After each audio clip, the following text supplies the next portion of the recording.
ఎక్కడికక్కడ చెత్త రోడ్డు మీద వేయకుండా ఉండాలి.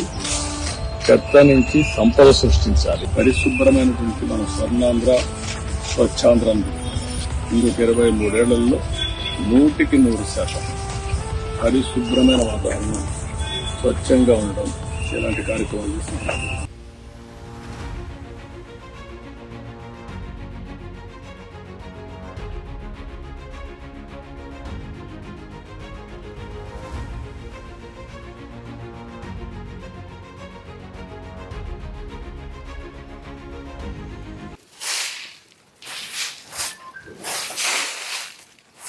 మీరు లేచి బయటకు వస్తున్నారా? అవును సార్, పారిశుద్ధ కార్మికులు కొంచెం అవునండి. శుభ్రమైంది మంగళగిరి చూస్తున్నా, శుభ్రం చేశారు అందరు కలిసి.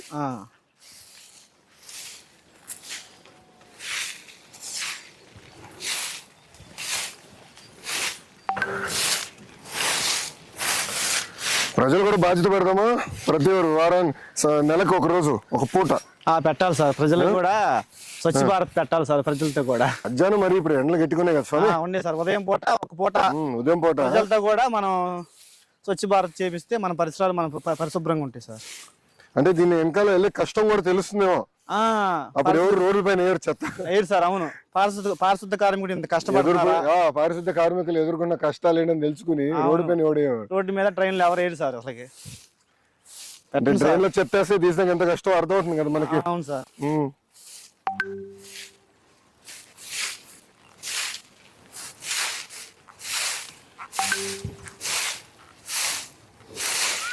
ఇప్పుడు మనకు కావాల్సిన ఎక్విప్మెంట్ అంతా సరిపోతుందా?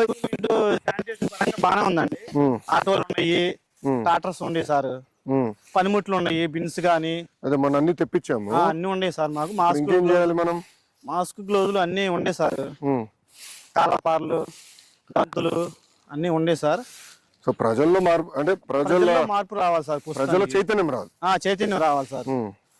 ఎక్విప్మెంట్ పరంగా మాత్రం అన్ని బాగానే ఉన్నాయండి. పనిముట్లు అన్ని బాగానే ఉన్నాయి. ప్రజల్లో చైతన్యం వచ్చి సరిపోయింది సార్. నేను అనుకునేది ఏంటంటే కెమెరాలు పెట్టేసి ఎవరైనా రోడ్డు పైన చెప్పేస్తే పెనాల్టీ వేస్తే ఎలా ఉంటుంది వాళ్ళకి? పెనాల్టీ అయితే రెండోసారి ఏది సార్ అట్ట వేస్తే అమ్మో పెనాల్టీ వేస్తున్నారు 1000 రూపాయలు. మేము రోడ్డు 1000 రూపాయలు వేద్దాం ఫిక్స్ అయిపోయా. రోడ్ల మీద ఫిక్స్ చేశారు 1000 రూపాయలని. రోడ్ల మీద చెత్త వేయకూడదు అని ఏది సార్ వాళ్ళు. ఇక్కడ అది కాదు, ఇప్పుడు మన వాళ్ళందరూ అమెరికాకి ఇతర దేశాలకు వెళ్తారు, చెత్త రోడ్డు పైన వేరు. అవును, ఇక్కడికి వచ్చేస్తారు కదా. వాటర్ ముందు టీ తాగుతారు సార్, టీ కప్పు కూడా రోడ్డు మీద వేసేస్తారు. అది బొట్లు సరిపడి ఉన్నాయా రోడ్ల పైన?